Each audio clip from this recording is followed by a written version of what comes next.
क्योंकि उन्हें सोचना ही नहीं है, उनके अंदर अर्जी नहीं है पूछने की। तो अब हम मुद्दे की बात पे आते हैं आगे की अब आप मुझसे पूछोगे सर ये अर्ज कैसे आएगी। अब सर अर्ज आनी बहुत इम्पोर्टेंट है, वो कैसे डेवलप होती है, who is a responsible person. Baba ji वो कैसे डेवलप होगी, है ना, ऐसे बताओ। बिल्कुल ऐसी वाली फीलिंग आ रही है बाबा जी वाली। तो पहला आपका क्वेश्चन था कि भाई ये जो अर्ज है ये शुरू से डेवलप क्यों नहीं हुई, उसका मैंने अभी तक रिप्लाई करा। हाँ। अब ये सवाल है कि अब कैसे डेवलप होगी। अब जब दिमाग ठस हो चुका है, अब जब अंदर से अवेकनिंग हुई ही नहीं है, तो अब क्या करें, अब इसी के साथ जिए क्या? नो, ठस दिमाग के साथ तो नहीं जी पाएंगे सर। तो नहीं जी पाएंगे, तो इसके साथ क्या करना है हमें? तो जैसे मैंने आपको बताया कि ठस दिमाग के पीछे हमारा फूड है। हाँ। सबसे पहले देखो, हम समझें ना समझें, लेकिन हम लोगों की जो सोसाइटी है, समाज है, हमारा जो कल्चर है, वहाँ पर हमको अनहेल्दी फूड खाने के लिए ट्रेन किया जाता है। बाहर जितने भी कियोस्क लगते हैं, जितने भी छोटे मोटे स्टॉल लगते हैं, सब अनहेल्दी फूड के होते हैं। हाँ। समोसे की दुकान पे जितनी भीड़ होगी, जूस की तो होगी नहीं। हाँ ट्रू है सर। क्लियर, जूस में कोई जाएगा ही नहीं। 10 रुपए का समोसा बढ़िया है वो 20 रुपए के जूस से। हाँ। तो हमने, हमारे साइकी, हमारा माइंड जो है वो एक लॉन्ग टर्म से अनहेल्दी फूड खाने के लिए ट्रेंड है, और हम सब ने खाया है। We can not deny this thing. हम सब ने, we have done binge eating too unhealthy food. समोसे हों अच्छे से खाए हैं, नूडल्स हों अच्छे से खाए हैं, मोमोज हों अच्छे से खाए हैं, पिज्ज़ा हो, बर्गर हो, व्हाटएवर, पूरी कचौड़ी नहीं खाई, व्हाटएवर। मैं हम सबसे मतलब मैं 1% की बात नहीं कर रहा हूँ, but normally you know this thing. Normally दिमाग ठस होने के पीछे रीजन ये है, आपको भी पता है कि आपका दिमाग उतना ठस नहीं है, you all know this thing कि अगर राम उस तरह से है तो कहीं ना कहीं इसने बचपन से फूड वगैरह, क्योंकि वो 6th क्लास में ही यहाँ पे आ गया था मोटिवेट मी में, तो बहुत सारी एक्चुअली सर खाते थे वाटरमेलन। तो बैठे मैं तो बहुत अनहेल्दी खाने वाला। तो यहाँ पे सर इंटर्नशिप का टाइम चल रहा था, जब सार्थक पहली बार इंटर्नशिप कर रहा था, और तब मैं भी ठस दिमाग बुद्धि एकदम। अब मैं आता था, सार्थक अपना लंच करने चला जाता था, मैं क्या करता था, पीछे ध्रुव कन्फेक्शनरी पे जाके 2 पेटीज खाता था, एक कोल्ड ड्रिंक के साथ। ठीक है, 2-4 दिन ऐसे ही चलता रहा। तो हाँ ठीक है। उसके बाद सर सिचुएशनल चीज़ें हुई थी कुछ। I think we performed something, कोई टास्क था जिसमें दिमाग काम नहीं कर रहा था। उस दिन सर रिसेप्शन पे बैठे थे, मैं उस दिन सुबह आया था। सुबह आते ही सर ने पहले बोला था, अगर कल से आना है तो अपना घर का खाना लेके आना, वरना यहाँ आने की ज़रूरत नहीं है। सर ने घर पे भी कॉल करके यही बात बोल दी थी, अगर आपको इसे भेजना है तो इसके साथ खाना भेजिएगा, वरना इसे बिल्कुल मत भेजना हमारे यहाँ। तब उसका लॉजिक मेरे को नहीं समझ में आया था कि मतलब खाने में क्या अंतर है। फिर watermelon, fruits, sprouts, apples, sir ने इन सब की हैबिट डेवलप कराई। सो जब मेकिंग ऑफ हीरोज खत्म हो गया था ना, उसके बाद इसका लॉजिक समझ में आया था कि आपके दिमाग को किस तरीके से फंक्शन करा रहा है फूड और वर्कआउट दोनों। तो हमने क्या करा है, हमने लॉन्ग टाइम से हम इनक्लाइंड रहे हैं अनहेल्दी फूड की तरफ। तो यहाँ पर दिमाग को ठस से अनठस करने का तरीका क्या करने का, ऐसे ठस से फ्रॉम 6th क्लास इसमें कब्ज हो गई है, अब इसको साफ करना। हाँ 6th क्लास के तो 6th क्लास का बच्चा होता है, वो छोटा होता है। हाँ तो देख लेना इनकी वीडियो छोटे की, दिखाऊं ऐसी हरकत इनकी इस वेबसाइट पे पड़ी है, मोटिवेट मी में भी है। एक देखी है इसकी वीडियो, बहुत छोटा सा था, लड़की जैसी आवाज करती थी, वो वीडियो देखी थी मैंने। हाँ उससे अब की में तो कंपैरिजन नहीं है, ऑफ कोर्स ग्रोथ भी हुई है, वो नहीं पेस तो भी बढ़ा है। बात ऐसा नहीं है कि 6th क्लास और पेस और वो सारी चीज़ें हैं, उसमें अलग चीज़ें भी हैं। लेकिन मैं राम को, इस बात को तो आप समझते हैं ना कि राम का दिमाग ठस नहीं है उतना, हाँ सर, है ना। तो उसके पीछे मैं आपको ये कह रहा हूँ कि जैसे राम ने 5-6 साल लगा दिए ना, तो आपको क्या लग रहा है कि 5-6 साल जो लगे हैं, 5-6 साल तो एक इनक्रेडिबल पीस बनने में लगे हैं। और इनक्रेडिबल पीस बनना तभी पॉसिबल था जब दिमाग ठस से नहीं था। तो पहली चीज़ क्या है, हमें अपने फूड को जो है वो एक रेडिकल शिफ्ट करना पड़ेगा। उसमें फूड में हमें क्या करना पड़ेगा? Radical shift. रेडिकल शिफ्ट का मतलब आप ये समझिए कि ये जितना भी जंक फूड है, इस जंक फूड को 100% त्यागना होगा। 100% त्यागने से मेरा ये मतलब नहीं है कि हाँ जी हम पेपर बनवा लें अदालत में जाके कि हमने डाइवोर्स कर दिया है, वैसा नहीं। 100% त्यागने से मतलब है कि अगर आपको लग रहा है कि आप आज बर्गर खाना चाहते हैं एग्जाम्पल के तौर पे, तो once a year not a problem. आपको पिज़्ज़ा खाना है फ्रेंड सर्किल में, once a year not a problem. तो इस तरह से आप वंस अ वाइल खा सकते हो, और उसमें भी अच्छा वंस, एक साल में एक पिज़्ज़ा में हाफ पिज़्ज़ा या 2 स्लाइस आपके लिए बहुत बड़ी प्रॉब्लम नहीं हो जाएगी। You know this thing. It's a thing sir कि ये चीज़ आपकी भूख सेटिस्फाई करने के लिए आपके पेट में नहीं जानी चाहिए कि आज मैं सुबह से भूखा हूं तो अब मैं पिज़्ज़ा खा के अपनी भूख को शांत करूंगा। It should be like you just want to take a taste. आपको केवल अपनी टेस्ट बड्स को आज खुश रखना है थोड़ा सा। आपने 1-2 चीज़ें टेस्ट कर ली। एक यहाँ पॉइंट आ रहा है टेस्ट बर्ड से related, I have to correct this. Taste buds को खुश रखना बहुत ज़रूरी है, he is right at this point. लेकिन ये भी गलत है कि टेस्ट बर्ड्स को खुश रखने के लिए बर्गर और पिज़्ज़ा पे जा रहे हैं। हाँ, ये मेरा गलत तो है। यहाँ पर हमारा क्या है करेक्शन, जैसे हमारे यहाँ पे हर वीक पराठे, चीले या फिर ब्रेड टोस्ट वगैरह और कुछ ना कुछ ऐसा वीकली ब्रेकफास्ट में बनता है। तो सबसे पहली चीज़ कि अगर आपको कुछ ऐसा खाना है, टेस्ट बर्ड्स को खुश रखना है, तो वो बहुत ज़रूरी है। क्योंकि अगर टेस्ट बर्ड्स खुश नहीं रहेंगी तो ये बातें सुनने में कितनी भी अच्छी लग रही थी, ये इम्प्लीमेंट नहीं हो पाएंगी। दिल से अच्छी नहीं तो टेस्ट बर्ड्स को घर पे खुश रखें, हाँ। बाहर खुश ना रखें। इसका सबसे बड़ा आइडिया था कि घर पे टेस्ट बर्ड्स को खुश रखें, अच्छा खाना अपने घर में बनाएं। थोड़ा सा फास्ट फूड भी हो तब भी सर हाँ, और वो भी ब्रेकफास्ट के टाइम पे, रात में और लंच में नहीं। उसको ब्रेकफास्ट के टाइम पे homely cooked once a week. Once a week का मतलब ये नहीं है कि हर बार ऑयली ही पका लें, है ना। वंस अ वीक का मतलब डिपेंड करेगा कि वो भी हेल्दी होना चाहिए। जैसे अब चीला है तो मूंग की दाल का चीला जो है वो एक हेल्दी चीज़ होती है, यू नो दिस। और उसको भी आपने अगर देशी घी में, लो ऑयल में बनाया है, लो घी में बनाया, तो वो एक हेल्दी फूड में आता है। लेकिन उससे टेस्ट बर्ड्स जो है वो आउटस्टैंडिंग तरीके से सेटिस्फाई हो जाएंगे। वो कहेंगे आज तो धन्य कर दिया भैया तूने मुझे, है ना, क्या खिला दिया। एक और चीज़ सर मैंने आइडेंटिफाई करी इसमें, इट्स लाइक सर कि आप अपने टेस्ट बर्ड्स को हैबिट किस चीज़ की डाल रहे हो। बिकॉज हैबिट पॉइंट, हाँ, नाउ आई एम टेकिंग चना इन मॉर्निंग। एक इतना बड़ा बोल में चने का खाता हूँ, केवल रात के भीगे हुए होते हैं, उसमें वेजिटेबल्स एडेड होती हैं, हल्का सा लेमन होता है और नमक होता है। Good point. टेस्ट बर्ड्स भी डेवलप करी जाती हैं। हाँ। जैसे आप खुद समझिए, आप मान लीजिए मुंबई चले जाते हो, मुंबई में हर चीज़ में चीनी पड़ती है, मुंबई पड़ती है, साउथ गुजरात में होता है सर, सांभर भी मीठा होता है, उनको अच्छा लगता है। आप नहीं खा पाओगे, हम नहीं खा सकते उसे। गुजरात नहीं, मैं एक बात साउथ कर रहा हूँ, में तो होता है, वो उनकी टेस्ट बर्ड्स कैसे डेवलप हो गई, वो तो ये habitual उसमें तो रहे। अब क्या समझे। मेरे घर में तो बहुत ही मतलब खाना बहुत ही ज़्यादा अलग।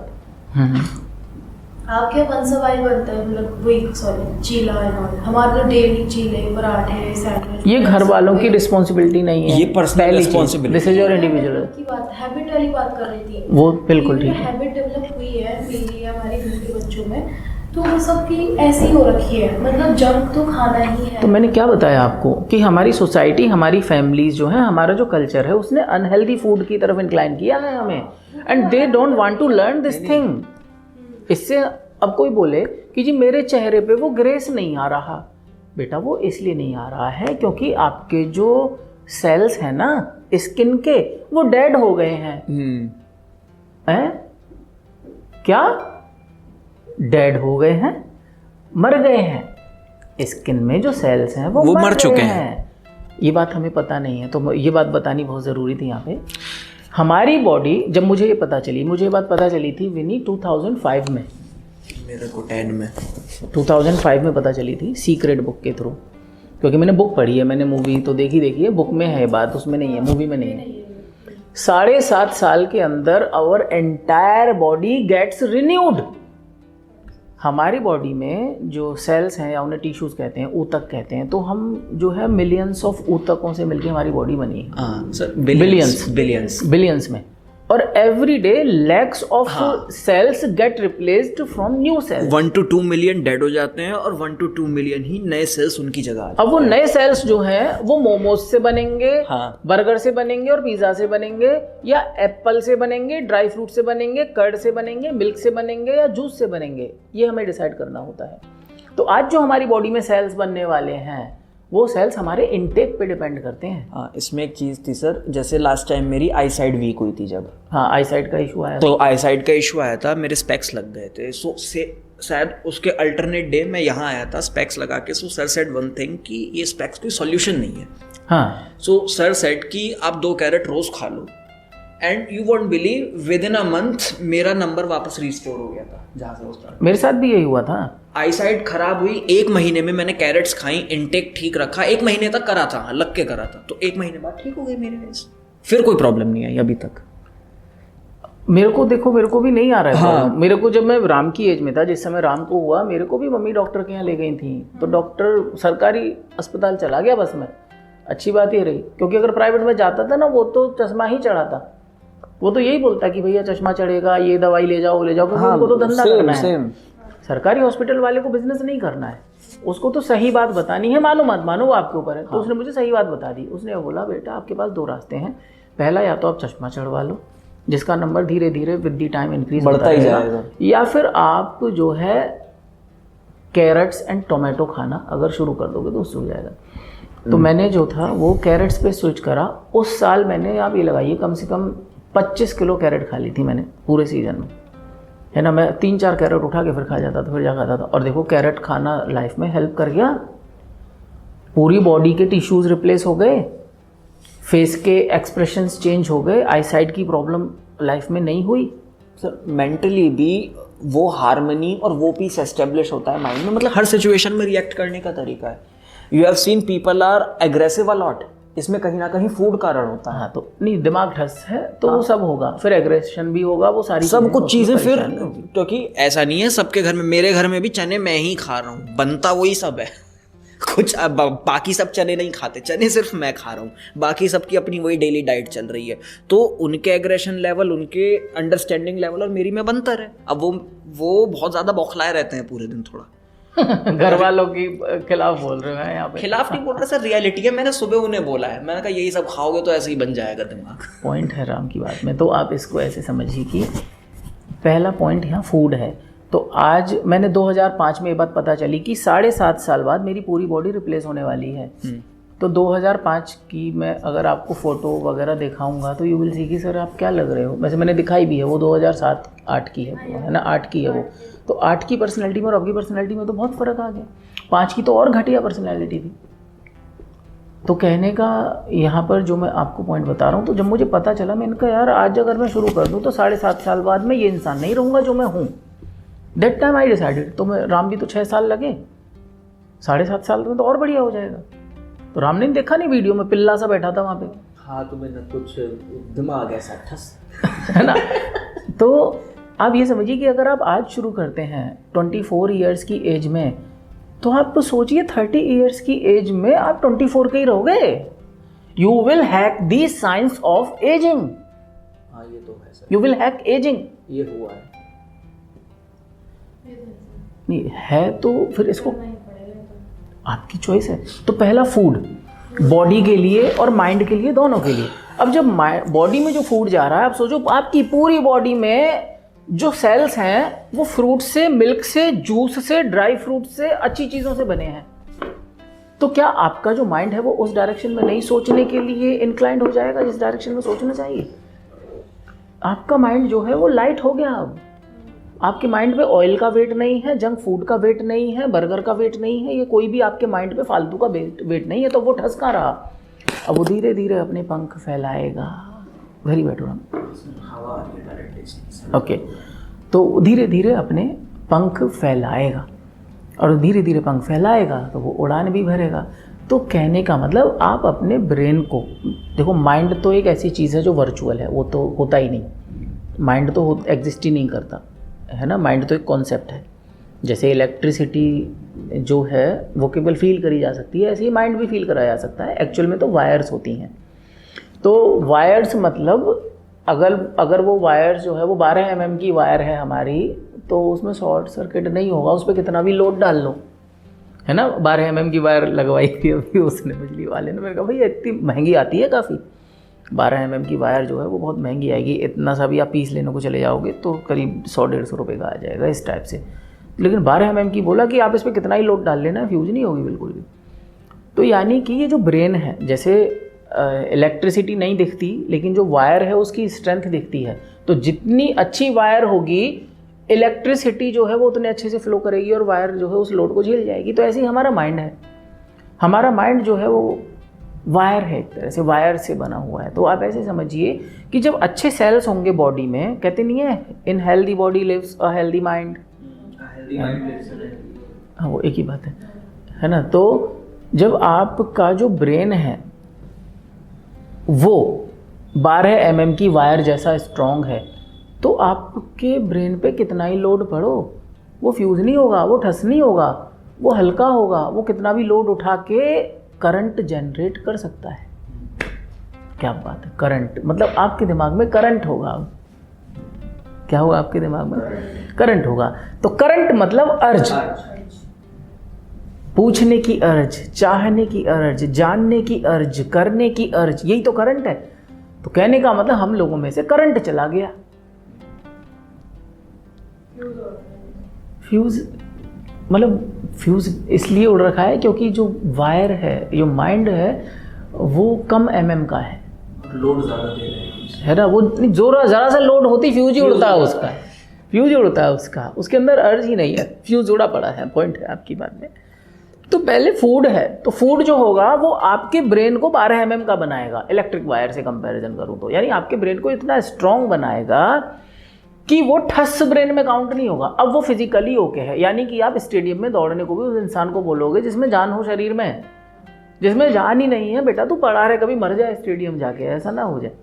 तो आपका ब्रेन अब कैपेबल है पंख फैलाने के लिए, अब आपका ब्रेन सोचने में कैपेबल है। अब आपको उसको डायरेक्शन देनी है कि भाई अब तू किस डायरेक्शन में सोचेगा। Now next thing comes creative food. क्या क्रिएटिव फूड? क्रिएटिव जी हाँ, yes what? No I am not saying that is not creative food. Creative food मतलब अपने माइंड को आप क्या दे रहे हैं। राम से पूछते हैं, when Ram started his journey, I gave or gifted him the book Wings of Fire. He started his journey with wings of fire. So in his mind, in his brain, what was going? APJ Abdul Kalam की life journey, how he started living, how he embraced good quality of life, how he inculcated or cultivated good values in him. ये राम ने बचपन में सीखा. This is how good food he gave to his mind. अब ये पढ़े APJ Abdul Kalam के बारे में रहा है, उधर से इसके पापा ऋषिकेश गए, कहीं गए, वहाँ से वो स्वामी विवेकानंद जी की एक बुक उठा लाए, फिर स्टेशन पे से बुक उठा लाए, तो इसने वो बुक पढ़नी शुरू करी। तो स्वामी विवेकानंद जी के बारे में पढ़ा और कोटेशंस की बुक पढ़ी, APJ अब्दुल कलाम जी के बारे में पढ़ा। अब आप क्या समझोगे इस बात से कि राम ने अपने माइंड को, तो पहला तो फिजिकल फूड था, हाँ पहला जो फूड था ना, जो एप्पल वगैरह ये सब मैं बता रहा था, दैट वाज फिजिकल फूड। और ये जो है ये है क्रिएटिव फूड। क्या है ये क्रिएटिव फूड है, यानी कि आप अपने माइंड को जो फूड दे रहे हो वो कितना क्रिएटिव है, वो क्या है। ओके, तो आपने स्वामी विवेकानंद के बारे में, APJ अब्दुल कलाम जी के बारे में सोचा, तो आपका माइंड इस डायरेक्शन में, राम ने अपने अंदर वो वाइब्रेशंस पहले शुरू से ही कल्टीवेट कर दिए। और राम अगर उस चीज़ को बोलता है ना तो वो सेंसेशंस बॉडी में अपने आप होने लगते हैं। क्यों? क्योंकि वो फूड गया है दिमाग में। तो यानी ब्रेन को पहले कैपेबल बनाया और कैपेबल बनाने के साथ फिर ब्रेन को वो फूड दिया। अब आप अपने दिमाग को जब दे ही वो कंटेंट रहे हो, अब आप सोचो कि जब मैं नेटफ्लिक्स पे सीरीज़ देख ली, तो आप चाहो ना चाहो दिमाग तो वही इमेजिन करेगा। अब जैसे क्या हुआ, रात में फेसबुक चला रहा, कल रात मुझे नींद नहीं आई ढंग से, मैंने अपनी नई पोल खोल देता हूँ मैं ऐसे ही। अब फेसबुक पे मैंने अपनी वीडियोस पे क्लिक करा, मैं नॉर्मली अपनी वीडियो ही देखता हूँ, और देखते देखते आप देखोगे तो फेसबुक पे वल्गर वीडियोस आ जाती हैं कई बार। मैं कहा यार ये कितना बढ़िया इंतजाम कर रखा है फेसबुक। अब क्या है कि रिकॉर्ड किया, this is very normal thing है ना। अब वो मैं कह रहा हूँ सभी देख लेते हैं, आपने भी कहा हाँ आ जाती हैं, आपने भी कहा आ जाती हैं, कोई भी इंसान, लेकिन आप जैसे ही एक देख लोगे ना अगली भी वही आएगी फिर। डिटेक्ट कर लेता है फेसबुक का टैग इतना एडवांस है, वो देख लेता है कि यशलीलता आपने कितनी देर देखी, बस उसके बाद वो लाइन लगा देगा उसकी। पॉइंट इज दैट कि उसको देखने के बाद मेरा दिमाग फिर वही इमेजिन कर रहा है तो मैं शायद 10 से 11 उसको देख के 11 बजे सो जाता, मैं 2 बजे तक सो ही नहीं पाया फिर। तो मैंने क्या, अब मैं उसके बाद मैंने कहा नहीं यार मैं अच्छी अच्छी चीज़ें देखता हूँ।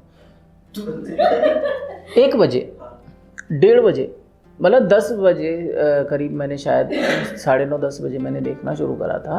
आधा 1 घंटा मैंने वो अच्छी मनोहर वीडियो देखी और मनोहर वीडियोस देखने के बाद मेरे को नींद ही नहीं आवे यार, मैं क्या करूं, और दिमाग में वही घूमे क्या चल रहा था, वाह ऐसा क्यों हुआ, वैसा क्यों हुआ, ऐसे कैसे हुआ, मैं सोच रहा हूँ दिमाग वापस ही नहीं आ रहा है। तो सोचो मैंने तो 1 घंटा उस डायरेक्शन में चला, माइंड तो उस डायरेक्शन में फिर 3 घंटा अपने आप चला। मैंने एक रात में पूरी वेब सीरीज देखी है नेटफ्लिक्स पे। तो राम वो नहीं देखी होगी जो मैं देखा है ना, उसका चार्म अलग है ना। वेब सीरीज भी एक चीज़ है। अरे नेटफ्लिक्स पे कब थोड़ी। हाँ मतलब अभी इसको समझिए कि पॉइंट यहाँ ये हम टाल ले आना जरा उधर से, येलो वाला लाना नहीं, येलो रहने दो, अभी बैठ जाओ, येलो तो इसमें गड़बड़ करता है थोड़ा। तो मैं तो 1 घंटा चला उस डायरेक्शन में और दिमाग 3 घंटा चला। तो दिमाग को किसने बताया कि इस डायरेक्शन में चल तू? क्योंकि मैंने दिमाग को वो फीड करा, मैंने उसी थॉट प्रोसेस में लिया है ना। तो मैंने दिमाग को 1 घंटा फीड करा और दिमाग उस घंटे उसमें 3-4 घंटे चला। और फिर बड़ी मुश्किल से मैंने कहा तुझे अगर सोना है तो तुझे कुछ सही देखना पड़ेगा। तो मैंने फिर ऐसे ही कुछ साला खड़ूस वाली क्लिप आ गई उसमें मूवी की, मैंने वो देखी, वो कैसे अपने बच्चों को ट्रेन कर रहा था, क्या कर रहा था, वो मुझे अच्छी लगी। फिर उसके बाद थोड़ी देर बाद फिर साला खड़ूस की दूसरी क्लिप आ गई, पता नहीं कैसे, फिर मुझे वो अच्छी लगी। फिर एक और कोच का आ गया, फिर वो अच्छा लगा। धीरे धीरे मुझे रियलाइज़ हुआ कि हाँ मैं अच्छा इंसान ही हूँ। ऐसा नहीं है कि उन वीडियोस को देख के मैं उधर ही बह के पापी हो गया हूँ। फिर जाके मुझे करीब 2:30 से 3 बजे नींद आ गई, अपने आप आ गई। तो सोचो ये जो ब्रेन है, ये जो माइंड है, इसको जैसा फूड दोगे उस डायरेक्शन में सोचेगा। ओके, तो अब आप कहो कि जी अर्ज ही नहीं आ रही है, क्यों नहीं आ रही है? क्योंकि अर्ज के लिए अपने दिमाग को दिया क्या है आज तक, ये भी तो बताओ। इतने सालों से हमने अपने दिमाग को दिया क्या है? हम तो झोली फैलाए बैठे हैं कि कोई हमारा हाथ पकड़ ले, हमारे झोली में थोड़ा ज्ञान डाल दे तो हम ज्ञानी बन जाएं। हाथ पकड़ के हमें ग्रो करा दोगे तो हम ग्रो हो जाएंगे। We don't take the responsibility for our growth. हम तो रिस्पॉन्सिबिलिटी ले ही नहीं रहे, या ले रहे हैं? हम खुद उठ के कौन सी बुक पढ़ लेते हैं, हम खुद उठ के कौन सा हम अपने पर्सनल डेवलपमेंट के लिए कुछ नया काम कर लेते हैं? हम तो खुद रिस्पॉन्सिबिलिटी ले ही नहीं रहे। हमें तो कोई ना कोई चाहिए धक्का परेड करने के लिए हमारे संग, क्यों? तो जो खुद रिस्पॉन्सिबिलिटी लोगे, जैसे मैं आपको बता रहा था, किसको बता रहा था, मैंने कहा जब तक मैं सिखाता रहूँगा ना, समझ लेना कुछ नहीं हो रहा। लेकिन जो आप खुद करोगे ना, that is your only growth, that is your personal growth. School में जो पढ़ाया जाता है उससे कोई फ़ायदा नहीं है, लेकिन जो बच्चा सेल्फ स्टडी कर ले, that is the best study. जो सेल्फ स्टडी कर ले, that is the best study. तो यहाँ दूसरी चीज़ जो हम समझे विनी, वो यहाँ ये समझे, जैसे हमें ना कैसे अपने दिमाग को अनठस करें। है ना, अनठस करने का पहला था फिजिकल फूड, जिससे आपकी बॉडी में वो सेल्स होंगे, आपके ब्रेन में वो सेल्स जाएंगे, तो आपका ब्रेन अब हल्का हो गया। अब उसके पास पंख हैं, तो पंख है तो वो उड़ सकता है। अब वो उड़े किस डायरेक्शन में, that has to be decided by the creative food, the knowledge food, the content food we are asking him to consume. जैसे मैंने वो मनोहर वीडियोस देख ली, उनको देखने के बाद मैंने उसको रॉन्ग कंजम्पशन दे दिया। अब वो जो कंज्यूम करा ना, वो हमारे दिमाग का काम क्या है? अच्छा पहले इसको समझते हैं, दिमाग का काम क्या है? कोई काम नहीं है। जो आप उसे दोगे उसको मल्टीप्लाई करना उसका काम है बस। आप उसे 1 दो, वो मल्टीप्लाई करके उसको 200 बना देगा। माइंड का एक ही काम है, मल्टीप्लाई करना, और कोई काम है ही नहीं। आइडिया को डेवलप करना ही उसका केवल एक पर्सपेक्टिव।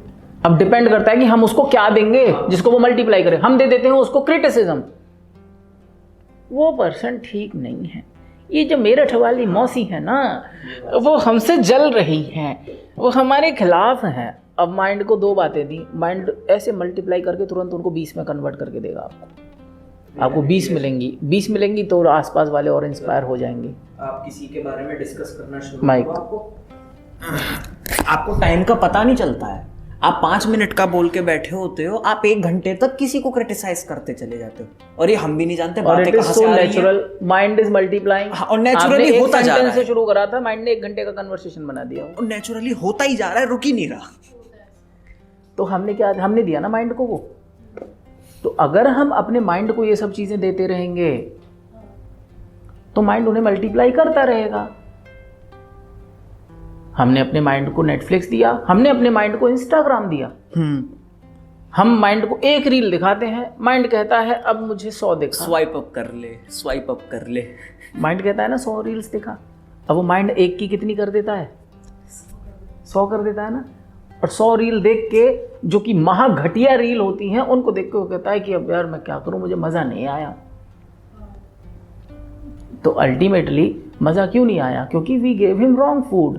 तो जैसे इस बॉडी को मजा नहीं आया, हालांकि हमें अच्छा लगा समोसा खाना, वो जो मुंह में समोसे की पापड़ी घुल गई और वो चटनी के साथ और सॉस के साथ वो जो बर्गर की पहली बाइट थी उसमें मजा आया, but ultimately this body did not feel good. Now we are not feeling good कि हाँ भाई हम मोटे हो गए हैं, हम वो एनर्जी नहीं है, हमारे पास वो लुक्स नहीं है, ऋतिक जैसी बॉडी नहीं है। शायद ये बॉडी ऋतिक जैसी बन सकती थी मेरी। मेरी क्या, किसी की भी बन सकती है। हम कोई, हमारे पास कोई कुदरत ने लिख के नहीं भेजा है कि हाँ भैया तू मोटा ही रहेगा। नो। अक्षय कुमार, उसका डाइट प्लान कितना स्ट्रिक्ट है। वो 4 बजे उठने से लेकर रात को सोने तक वो 1 मिनट का डिसिप्लिन ब्रेक नहीं कर सकता, उसे बर्दाश्त नहीं है। वो उसके वर्क, उसने कभी भी ऐसे एक दिन नहीं जैसे सनराइज नहीं देखा। हाँ, उसका टाइम डेफिनेट है। 4 बजे उठ जाता है। वो मूवी के सेट पे इतने बजे घुसेगा, मतलब इतने बजे वो कदम रख ही देगा। और अगर टाइम हो गया उसका, चाहे कितना इंपॉर्टेंट शूट चल रहा है, वो छोड़ के चला जाएगा। उसे नहीं पता, क्योंकि उसका टाइम है, उसका डिसिप्लिन है, वो नहीं करेगा उसके बाद। तो यहाँ दूसरी चीज जो हमें समझ आई वो आई क्रिएटिव फूड। तो अपने माइंड को जिस डायरेक्शन में फूड दोगे वो उसको मल्टीप्लाई करेगा। तो हमें ये माइंड को हमने इनेबल कर दिया, माइंड को गुड फिजिकल फूड देके, और उसको सही डायरेक्शन दे दी, तो वो उस डायरेक्शन में सोचना शुरू करेगा। क्लियर हो गया? और यहाँ पर 2 फूड और हैं, वैसे मुझे नहीं लगता कि हम उस पर अभी बात करेंगे, है ना, क्योंकि ऑलरेडी ये अच्छा डिस्कशन हो गया है। फिर किसी और क्लास में करेंगे हम इस बारे में बात। मैं थोड़ा सा आइडिया देता हूँ, आप इस बारे में खुद सोच सकते हैं, या फिर शॉर्ट में बता देता हूँ, ज़्यादा डिटेल में नहीं जाएंगे। आप वैसे नहीं, आप पूछ सकते हो थोड़ा थोड़ा। हम माइंड मल्टीप्लाई करेगा, आप खुद एक्सप्लोर करेंगे। तीसरा है इमोशनल फूड। आप अपने को इमोशनली कितने अच्छे से हेल्दी रख पा रहे हो। You are in a celebration state, you are in a happy state, genuinely happy state, you are feeling emotionally healthy, या फिर इमोशनली बर्नट आउट फील कर रहे हो। You are not happy in the company of the people around you, you don't have good relationship with your colleagues, with your friends, with your boyfriend, with your life partner, with your neighbors, then it means your emotional health is not good. Then तो सब तबाही है, दिमाग चलता ही नहीं है, सब तबाही है। अगर आप इमोशनली ठीक नहीं हो तो ये दोनों तबाह हैं। फिर फिजिकली कितने भी अच्छे हो और कितना ही अच्छा दिमाग को फूड दे दो, क्योंकि इमोशनल फूड अगर नहीं है, इमोशनली आप अच्छे नहीं हो, then you are not going to make it.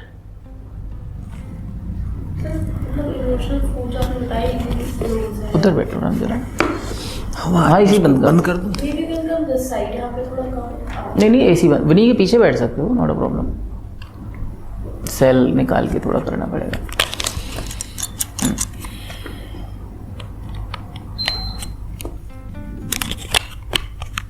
मैं चला दूंगा जब ज़रूरत पड़ेगी। बैठो, माइक दो इन्हें मैडम को। सर जो आपने इमोशनल फूड अभी बताया ना, ये तो ये हो गया हम दूसरों पर डिपेंड हो रहे हैं। कंपनी के लिए। डिपेंड। वो ये कहना चाह रही है कि मान लो मैं अपने बॉयफ्रेंड के साथ खुशी से रहना चाह रही हूँ, किसी ने मेरी इमोशनल वेलबींग सामने से खराब कर दी तो मैं तो उस पर डिपेंड हूँ। नहीं, ऐसा नहीं कह रही मैं। आप बताइए। मैं ऐसा बोल रही हूँ कि इमोशनल वेलबींग के लिए, फिर जो इमोशनल फूड के लिए we are depending on other people. मतलब अगर मेरा पार्टनर अच्छा है तो ही मैं अच्छी होंगी, मेरा नेबरहुड अच्छा है तो ही मैं अच्छी हूँ। मतलब why we are depending emotional, अपने अंदर के इमोशंस हम, एक होता है ना जैसे मंक स्टेट जो होती है, तो वो भी तो इमोशनली स्ट्रांग होता है, इमोशनली। तो ये अच्छा बुरा तो आप ही डिसाइड कर रहे हो ना सर। हम डिसाइड नहीं करेगा, कुछ जेन्युइन पीपल, जैसे मैं अपने बात करूँ कलीग्स का है या फिर रूममेट का है, किसी का भी है, तो हम लोग किसी को प्रेशराइज नहीं कर सकते ना कि ये काम मत करो, ये काम मत करो, हमें सही लग रहा है, हम खुद को ही सही कर सकते हैं। हमारे दुख का कारण हमारी एक्सपेक्टेशन है। अगर कोई इंटेंशनली हमें हर्ट कर रहे हैं देन, तो हम हर्ट हो रहे हैं, वो भी हमारी चॉइस है। तो उस केस में क्या करेंगे फिर? उस केस का मतलब यहाँ पर, क्योंकि मुझे शॉर्ट में ही बताना है, मैं डिटेल में नहीं जा रहा हूँ, तो अगर हम, आपने यहाँ थोड़ा सा करेक्शन करने की ज़रूरत है। आप यहाँ पर आउटसाइड वर्ड देख रहे हो, अब इनसाइड वर्ड देखो। इमोशनल हेल्थ की रिस्पॉन्सिबिलिटी हमारी खुद की है। अगर हम फॉर एग्ज़ाम्पल एसी बंद हो गया, राम ने एसी बंद कर दिया क्योंकि राम को ठंड लग रही है, लेकिन राम के एसी बंद करने से मुझे गर्मी लग रही है। अब मेरी इमोशनल हेल्थ खराब हो जानी चाहिए? क्यों नहीं हो रही चाहिए? गर्मी तो मुझे नहीं है पसंद, क्योंकि आप उसके लिए अच्छा सोच रहे हो कि उसकी तबीयत ना खराब हो जाए। तो ये मैं सोच रहा हूँ ना। हाँ, मैं उसके लिए अच्छा सोच रहा हूँ ना। तो मेरी इमोशनल हेल्थ किसने चेंज करी, राम ने या मैंने? आपने खुद। मैंने चेंज करी ना। तो मैंने राम के लिए अच्छा सोचा, मैं राम के लिए केयरिंग हो गया, तो मुझे अच्छा लगा। तो इमोशनल हेल्थ किसकी गुड हुई? आपकी। मेरी गुड हो गई। लेकिन इसी बात में यहाँ और आ जाते हैं खांसी जुकाम करके पढ़ने के लिए। हमें एसी में बैठना था, मूर्ख कहीं के बच्चे हैं एसी बंद करवा रहे हैं। इतनी गर्मी में कोई एसी बंद होता है? चल कंबल ओढ़ के पढ़ ले। ऐसे तो नहीं सोच सकता हूँ मैं। अब क्या है कि अगर मैं ऐसे सोच भी रहा हूँ तो मेरी इमोशनल हेल्थ किसने ख़राब करी? हमने खुद कर ली। मैंने खराब करी। तो जैसे छोटा सा एग्जांपल था। आप देखिए कि हर सिचुएशन में इमोशनल हेल्थ हमारे हाथ में है। आपकी मान लीजिए लड़ाई हो गई आपके बॉयफ्रेंड से, आप उस लड़ाई को ख़त्म मत करो, आपकी इमोशनल हेल्थ डिके होती रहेगी और every second, every minute, every day आप फेड अप होते रहोगे। इमोशनली आप डिप्लीट होते रहोगे, वीक होते रहोगे। क्यों? क्योंकि आप उस लड़ाई को ख़त्म ही नहीं कर रहे। दूसरा, आपके हाथ में इमोशनल हेल्थ का कंट्रोल है। अरे छोड़ यार, हाथ पकड़ के चल आइसक्रीम खाते हैं, ख़त्म करते हैं किस्से को। आपने अपने को तुरंत ही हील कर लिया। तो इमोशनल हेल्थ को ठीक करना किसके हाथ में था? हमारे हाथ में। हमारे हाथ में था। लेकिन कितने सारे लोग हैं नाराज़ होने के बाद सालों तक नाराज़ ही रहते हैं। हाँ। तो लोग अपनी इमोशनल हेल्थ की केयर नहीं करते हैं क्योंकि उन्हें पता ही नहीं है कि इमोशनल कोशेंट भी हमारी लाइफ में वैल्यू, कोशेंट भी नहीं, एक इसमें वीडियो है बनाई थी मैंने, इमोशनली हेल्दी और अनहेल्दी, उसको देख लेना, चैनल पे पड़ी है ना। तो इमोशनल हेल्थ के ऊपर है। तो हमारे एजुकेशन सिस्टम में और सोसाइटी में ये भी बहुत बड़ा फैक्टर है कि हमारे इमोशनल हेल्थ के बारे में कोई सोचता ही नहीं है। लड़की की शादी करानी है तो लड़का जो है पैसे वाला होना चाहिए और सब चल जाएगा। पैसे वाला होगा तो शराबी भी चल जाएगा एक बार को। थोड़ा बहुत तो शौक रखते ही है। हाँ। इस बात से कोई मतलब नहीं है कि हाँ लड़की इमोशनली क्या एस्पायर करती है, उसकी इमोशनल वेलबींग की कोई कदर नहीं है। ठीक है, शादी हो गई, जियो, निभाओ, वही सब चीज़ें। हाँ। तो हम, इसका ये मतलब नहीं है दूसरों की जिम्मेदारी नहीं है। अब दूसरों ने अगर ख़राब कर दिया है तो लड़की अपनी इमोशनल हेल्थ खुद ठीक कर सकती है। क्लियर है? जैसे हमारे पहले के समय में माता पिता की शादियां जो होती थी वो इतने सेटअप के थ्रू नहीं होती थी कि लड़का मिलने जा रहा, लड़की मिलने जा रहा, कोई भी किसी की शादी तय कराया जाता था और इस तरह से शादियां तय हो जाती थी। तो उसके बाद क्या वो इमोशनल हेल्थ ख़राब कर लेते थे? नहीं। तो इमोशनल हेल्थ को गुड रखने के लिए गुड पार्ट आ रहा है यहाँ पे निकल के कि the things you can not change you should accept. और you should change the way you see them. I can not change कि राम की तबीयत खराब है, मैं मेरे सोचने से मैं इसको चेंज नहीं कर सकता, मैं सही नहीं कर सकता इसको, तो I should change the way I see him और I should accept him. So once I start the acceptance and end the expectation, my emotional health starts improving. तो एक्सपेक्टेशन खत्म, एक्सेप्टेंस आ गई। जो चीज़ों को आप चेंज नहीं कर सकते उनके लिए आप अपोजिट एटीट्यूड रख के अपनी इमोशनल हेल्थ को ही तो खो रहे हो। हाँ। और लोग इस बात को नहीं रियलाइज़ कर रहे हैं कि जब इमोशनल हेल्थ है ही नहीं तो आप बेटा जी नहीं रहे हो, आप पूरे दिन में मर रहे हो। आप कुछ भी खा लो, आप अच्छे से अच्छा फूड खा लो अपने को, चाहे स्वामी विवेकानंद नहीं, आप कुछ भी पढ़ लेना इस दुनिया में, आप जो भी फील करेंगे आप जो है जी नहीं रहे होगे, क्योंकि आप सोलफुल तो फील कर ही नहीं रहे हो। तो सोलफुल फील करना, because you can not control the people around you. जैसे आपने कहा कि हाँ सर किसी की वजह से, उसकी वजह से, उसकी वजह से, बेटा किसी की वजह से नहीं, सब अपनी वजह से। People are behaving the way they think is correct, but the way we look at them should be making our emotional health good. हमें इमोशनली हेल्दी फील करने चाहिए। तो ये था हमारा तीसरा पॉइंट, इमोशनली हेल्दी। चौथा, स्पिरिचुअल फूड। तो तीसरा इमोशनल फूड था। तो अपने को हैप्पी स्टेट में रखो। जैसे मैं आपको क्या बोलता था,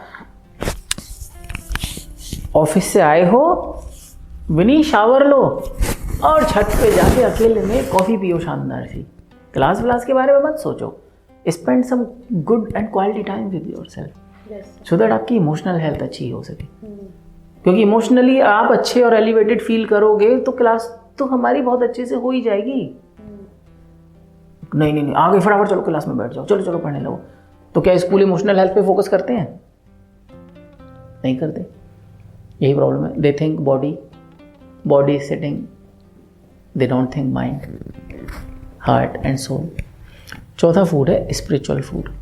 स्पिरिचुअल फूड मतलब कि अब आप आज वर्शिप करने जा रहे हो, आज कुछ फेस्टिवल है, आपने बताया जैन का कुछ फेस्टिवल है, जैन रिलीजन। पर सर दशलाक्षणी कहते हैं, दशलाक्षणी 10 डेज के लिए कंटिन्यूअस फास्ट होता है। ठीक है। तो ये जो दशलाक्षणी आप फेस्टिवल में जा रहे हो, अब इस स्पिरिचुअल कनेक्ट को भी मैं बहुत अच्छे से यहाँ पे शॉर्ट में बताऊंगा कि कुछ लोग स्पिरिचुअल कनेक्ट और स्पिरिचुअल फूड का मतलब समझते हैं वो रिचुअल एक्टिविटीज़ करना जो हमारे ट्रेडिशन में हमें सिखाई गई हैं। उनको लगता है अच्छा ये दिया जलाना, आरती घुमाना, दंडवत प्रणाम करना, केवल ये स्पिरिचुअल थिंग है। ये तो आउटर लेवल पे आपको दिख रहे हैं। कोई इंसान दंडवत प्रणाम कर रहा है, वो आउटर लेवल पे दिख रहा है, लेकिन उसके मन में वो दंडवत प्रणाम करते में कौन से भाव हैं वो नहीं दिख रहे। तो वो स्पिरिचुअल फूड कहाँ से हो गया जी? नहीं, मन के भाव वो पता नहीं दिखावा है या नहीं, वो तो वो इंसान जानता है, हमें तो जज करना नहीं है, ये तो आपको सोचना है। तो स्पिरिचुअल फूड वो है जिसमें आप अपने को अंदर से सुलझा रहे हो, अंदर की उलझने सुलझा रहे हो। स्पिरिचुअल फूड लेने का टाइम नहीं है लोगों के पास। कितने लोग श्रीमद् भागवत गीता पढ़ने को बैठ रहे हैं, कितने लोग रामायण पढ़ने को बैठ रहे हैं? नहीं बैठ रहे। और बैठ रहे हैं तो केवल दिखावे के लिए, माइक लगा के, लाउड स्पीकर लगा के उस रामायण की बातों को अपने मन में उतारने के लिए कौन बैठ रहा है? और जब उन एक एक चौपाई को पढ़ोगे या भागवत गीता के किसी एक श्लोक को पढ़ो जो आपको अच्छा लगे, उसको अपने जीवन में उतारोगे, वो स्पिरिचुअल फूड होगा। तो स्पिरिचुअल फूड मतलब आपके अंदर एक स्पिरिचुअल एनलाइटनमेंट एंड शिफ्ट, यानी अब आप स्पिरिचुअली एनलाइटेंड हो गए। हमें क्या लग रहा है स्पिरिचुअल फूड का मतलब, अच्छा हम 40 दिन दिया जलाएंगे, इससे हम स्पिरिचुअल फूड दे रहे हैं। कोई स्पिरिचुअल फूड नहीं दिया हमने 40 दिन दिया जला के, क्योंकि उससे हमारे अंदर एनलाइटनमेंट नहीं आया। उसमें बस दिए में एनलाइटनमेंट आया, हमारे अंदर एनलाइटनमेंट नहीं आया। क्योंकि जब हम दिया जलाने जा रहे थे तब भी हम किसी के साथ किसी की निंदा करते हुए मंदिर में जा रहे थे, और जब लौट रहे थे तब भी आ रहे थे। लोग कंपनी के लिए एक दुखी, हाँ चल फला जगह 40 दिन के दिए जलाते हैं, तो चल पड़े जी 40 दिन दिए जलाने। लेकिन उस 40 दिन के दिए की जर्नी, जो यहाँ से जो दिया जलाने तक की जर्नी और वहाँ से आने तक की जर्नी है, वो था हमारा स्पिरिचुअल फूड जो हमने लिया ही नहीं। दिया जलाना स्पिरिचुअल फूड नहीं है। तो स्पिरिचुअल फूड क्या हुआ? जो हमें एनलाइटन करे, यानी जो हमें अंदर से सुलझा दे। और अंदर से सुलझाने के लिए आप स्पिरिचुअलिज्म की बुक्स पढ़ो, स्पिरिचुअल स्क्रिप्चर्स को जानो। श्रीमद् भागवत गीता का एक श्लोक जो है वो मैं कह रहा हूँ वीक में 3 श्लोक भी पढ़ो। एक श्लोक पढ़ो, उसके अर्थ को समझो, उसके ऊपर डिस्कशन करो, अपने पेरेंट्स से डिस्कशन करो। आप डिस्कशन करते करते करते करते करते करते क्या होगा, आपके अंदर से अवेकनिंग होनी शुरू हो जाएगी। और स्पिरिचुअल अवेकनिंग होनी शुरू हो गई। आपने एक स्पिरिचुअल कंटेंट को डिस्कस करा, इस पर्पस से नहीं कि मैं बहस कर रहा हूँ, इस पर्पस से कि मैं सीखना और जानना चाहता हूँ। किसी अच्छे पर्सन के सानिध्य में गए, उसके पास बैठे, कोई गुरुजी हैं, कोई मंदिर में लोग हैं, उनसे सीखने के नज़रिए से डिस्कस करोगे, वो स्पिरिचुअल फूड होगा। तो जो फ़ायदा, जो स्पिरिचुअल फूड 40 दिन लगातार दिया जला के आपके माइंड में नहीं मिलता, आपके अंदर नहीं जाता, वो स्पिरिचुअल फूड उस एक श्लोक के डिस्कशन से मिल जाएगा। ओके, तो चौथा यहाँ स्पिरिचुअल फूड है। तो जब आप अपने को इन चारों फूड को प्रोवाइड करते हो, और जो कि हमारी लाइफ के इंट्रीगल पार्ट हैं, मुझे लगता है कि इसी पाथ पे हम सब जीना चाहते हैं और हम नहीं जी रहे हैं। और इस पाथ पे जिएंगे तो दिमाग ठस नहीं होगा। मैंने ना हम सब ने बच्चों में तो बहुत किया है ये चारों चीजें। अब बड़े होते होते फेड अवे हो गई। कोई बात नहीं, अब कर लेंगे। इसलिए बोला ना कि दिमाग ठस हो गया तो चिंता की बात नहीं, उसे अनठस कर सकते हो। है ना? तो अनठस करने के लिए यहाँ जो चौथा फूड था हमारा, वो था स्पिरिचुअल फूड। और जो spiritual food, emotional food, creative food और फिजिकल फूड, ये चारों फूड आपको मिलेंगे तो आपको फिर दुनिया में किसी की ज़रूरत नहीं है, किसी चीज़ की ज़रूरत नहीं है। आप पूरे फुलफिल्ड हो। इमोशनल फूड के लिए तो इधर उधर भटकते रहते हैं हम। हमें तो लगता है कि हम इमोशनली हैप्पी नहीं है, इमोशनली वेलबींग नहीं है। फ़ोन मिला लिया इंस्टाग्राम के चक्कर में, फेसबुक के चक्कर में, इस चक्कर में हम इधर उधर भाग गए। क्लियर हुआ? तो ये इमोशनल फूड की वजह से हम लोग इधर उधर भटक रहे हैं। यानी अगर हम इमोशनल अच्छे पर्सपेक्टिव, जैसे इमोशनल फूड, सबसे अच्छा इमोशनल फूड बता देता हूँ मैं आपको, है ना? आपको हंसी आएगी सुनने के तुरंत बाद। हंसी मतलब मुस्कुराओगे कि अरे ये तो मुझे पता था। ग्रेटिट्यूड सबसे अच्छा इमोशनल फूड है, and this is 100% in your control.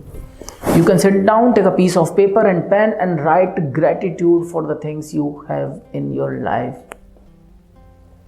Immense gratitude, genuine gratitude, and speak that and feel those vibes. वो सबसे best emotional food and it is in 100% control of yours.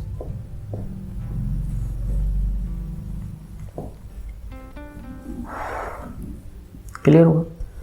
तो इस तरह से आप अपनी लाइफ को होलिस्टिक बनाएंगे। फिर आपको किसी के पास जाने की ज़रूरत नहीं है, किसी से कुछ डिमांड करने की ज़रूरत नहीं है। आप फुलफिल्ड हो, आपको फिर कोई हर्ट नहीं कर सकता, क्योंकि आप तो ऑलरेडी इमोशनली सेटिस्फाइड हो। अब इमोशनली सेटिस्फाइड नहीं हो तो एक्सपेक्टेशन होंगी। भाई जैसे भूख है, मेरे घर जाके खाना मिले, बेटा आज तो आटा भी ख़त्म है, मम्मी बोली बेटी आज तो आटा भी ख़त्म है और सब्जी भी नहीं है, घर में पैसे भी ख़त्म है, आज भूखे मरो। आज कुछ भी हो सकता है। तो क्या होगा? आपको तो एक्सपेक्टेशन थी खाना मिलेगा, तुरंत एक्सपेक्टेशन टूट गई। तो परेशानी हो गई। तो ऐसे ही जब, लेकिन आप ऑलरेडी सेटिस्फाइड हो, आप अरे मम्मी मैं तो खा के आ गई थी, आपको एक्सपेक्टेशन होगी नहीं क्योंकि आप खा चुके। या कहीं तो ऐसे ही इमोशनल है। जब आप ऑलरेडी अंदर ग्रेटिट्यूड है, आपने ग्रेटिट्यूड बिल्ड कर लिया है, बो दिया है अपने अंदर, ग्रेटिट्यूड के बीज बो दिए।